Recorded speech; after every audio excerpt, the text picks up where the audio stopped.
Hi అందరికీ ముందుగా YouTube సబ్స్క్రైబర్లకు Telugu ప్రేక్షకులందరికీ కూడా వినాయక చవితి శుభాకాంక్షలు. ముందుగా నేను 5 ప్రసాదాలు ఈజీగా ఎలా తయారు చేసుకోవాలో చూపిస్తున్నా.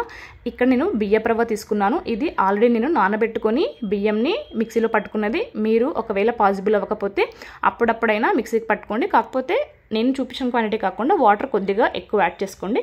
ఈ బియ్యపు రవ్వను ఇలా దూరగా వేయించేసుకొని పక్కన పెట్టేసుకున్నాము. ఒక్క కప్పు బియ్యపు రవ్వకి 3 కప్పుల వాటర్ వేసేసి కొద్దిగా మరుగుతున్నప్పుడు 1/2 కప్పు శనగపప్పు, ఒక 1/2 టేబుల్ స్పూన్ జీలకర్ర, 1 టేబుల్ స్పూన్ నెయ్యి కూడా వేసేసి బాగా మరిగించేసి మరిగిన తర్వాత అందులోకి మనము ఆల్రెడీ పక్కన పెట్టుకున్న బియ్యపు రవ్వను కూడా వేసేసి కొద్దిగా సాల్ట్ కూడా వేసేసి మంచిగా ఇలా కలిపేసుకొని మూత పెట్టి ఒక 5 నిమిషాల తర్వాత చూసినట్టయితే బాగా దగ్గరకు వచ్చేసి మన ఉప్మా ఏ విధంగా ప్రిపేర్ ఉంటుందో అలా ఉంటుందన్నమాట. దీన్ని 10 నిమిషాలు పక్కన పెట్టేసేయండి. చల్లారితేనే మీకు చేతికి వేడి తగలదనమాట. ఇలా ఉంటలు కట్టేటప్పుడు ఈ విధంగా మీరు ఉండ్రాళ్ళు దేవుడికి ప్రసాదంగా ఈజీగా ప్రిపేర్ చేసుకోవచ్చు. ఇవి వచ్చేసి స్వీట్ కాకోకుండా సాల్ట్తో చేసిన ఉండ్రాళ్ళు అనమాట. ఇప్పుడు మనము ఇంకొక ప్రసాదం చూసేద్దాము. అది ఆవిరి కుడుములు అనమాట. ఎలా చేస్తున్నాము అంటే కనుక 1 కప్పు బెల్లంకి 2 కప్పుల వాటర్ వేసేసి ఇలా నేను చూపిస్తున్న విధంగా జస్ట్ ఇదేం పాకం ఏం అవసరం లేదు, జస్ట్ నార్మల్గా ఉడికిచ్చేసుకోండి, కరగబెట్టుకోండి. నానబెట్టిన అయినా పర్వాలేదు, నార్మల్దైనా పర్లేదు. పచ్చి శనగపప్పు లేదా నార్మల్ శనగపప్పు వేసేసుకొని కొబ్బరి తురుము కూడా వేసేసి యాలక్కల పొడి కూడా వేసేసి బాగా మరుగుతున్నప్పుడు నెయ్యి కూడా 1 టేబుల్ స్పూన్ యాడ్ చేసేసి అందులోకి ఇది రవ్వ కాదండి, బియ్యపు పిండి అనమాట.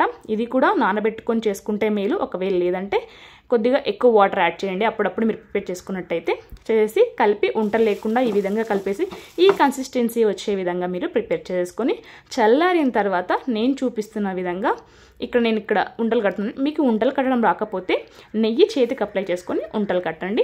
షేప్ మాత్రం మీకు ఏ విధంగా కావాలంటే ఆ విధంగా మీరు ప్రిపేర్ చేసుకోవచ్చు అనమాట.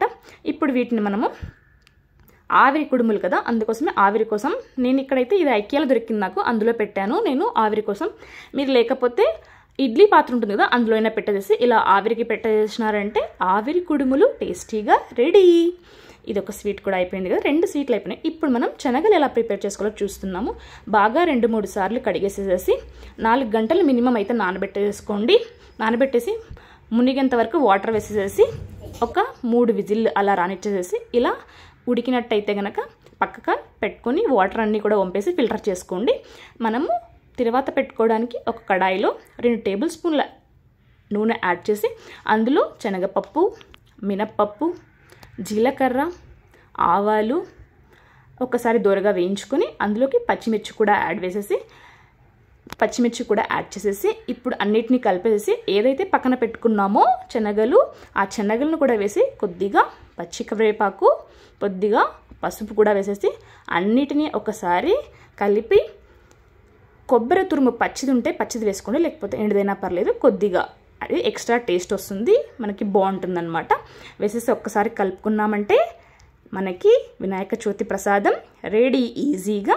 ఇంకొకటి ఇక్కడ నేను పంచకజ్జాయం అనేది కూడా పెడతారనమాట, వినాయకుడికి ఇష్టము, అది చూపిస్తున్నాను. 2 టేబుల్ స్పూన్ల నెయ్యి వేసి కిస్మిస్ అంటే ద్రాక్ష, ఎండు ద్రాక్ష, బాదం పప్పు పలుకులో కూడా వేసి దూరగా వేయించేసుకొని ఇవి వేగిన తర్వాత వీటిని పక్కన పెట్టేసేసుకొని అదే కడాయిలో కొద్దిగా నెయ్యి ఉంటుంది కదా, అందులో ఈ కొబ్బరి తురుము, పచ్చి కొబ్బరి తీసుకున్నా నేను, లేకపోతే మీరు నార్మల్ కొబ్బరి తీసుకోండి.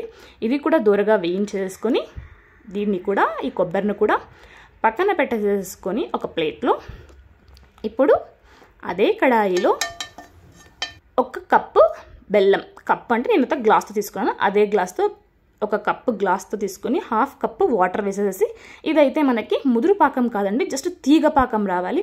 బెల్లంలో ఏమైనా మురికి ఉంటుందని చెప్పేసి నేను చిన్నవి ఏమైనా ఉంటాయని ఇట్లా ఫస్ట్లోనే కరిగిన తర్వాత ఫిల్టర్ చేసి అందులో వేసేసి ఇలా కరగబెట్టేసుకొని తీగ పాకం ఇక్కడ నేను చూపిస్తున్న విధంగా వస్తే చాలు, ఎక్కువ అవసరం లేదు, మళ్ళీ గట్టిగా అయిపోతుంది. ఈ విధంగా వచ్చిన తర్వాత వెంటనే 2 గ్లాసుల అటుకులు తీసేసుకొని అదే గ్లాస్తో మెజర్మెంట్ కోసము అందులోకి ఆల్రెడీ పక్కన పెట్టుకున్న మనము వేయించి పక్కన పెట్టుకున్న ఈ డ్రై ఫ్రూట్స్, తర్వాత పచ్చి కొబ్బరి కూడా వేసేసి ఈ బెల్లం పాకం ఏదైతే పెట్టుకున్నాం కదా ఇది కూడా వేసేసి ఉంటలు కట్టుకోకుండా వెంటనే మీరు మంచిగా కలిపేసేసేయండి. ఈ విధంగా స్పూన్ తీసేసుకొని ఇప్పుడు మనకి పంచకజ్జాయం వినాయక చవితి స్పెషల్ అన్నమాట, వినాయకుడికి ఇష్టము. ఈ స్వీట్ కూడా రెడీ అయిపోయింది. ఇప్పుడు మనకి మిగిలింది ఒకే ఒక్కటి, అదేంటంటే పెసరపప్పు. మామూలుగా అందరూ అనుకుంటుంటాడు పెట్టకూడదేమో అని, అలా ఏం లేదండి, పెట్టచ్చు. పెసరపప్పు 2-3 సార్లు కడిగేసి మంచిగా నానబెట్టేసి దేవుడికి పెట్టచ్చు. Thanks for watching the video. Subscribe.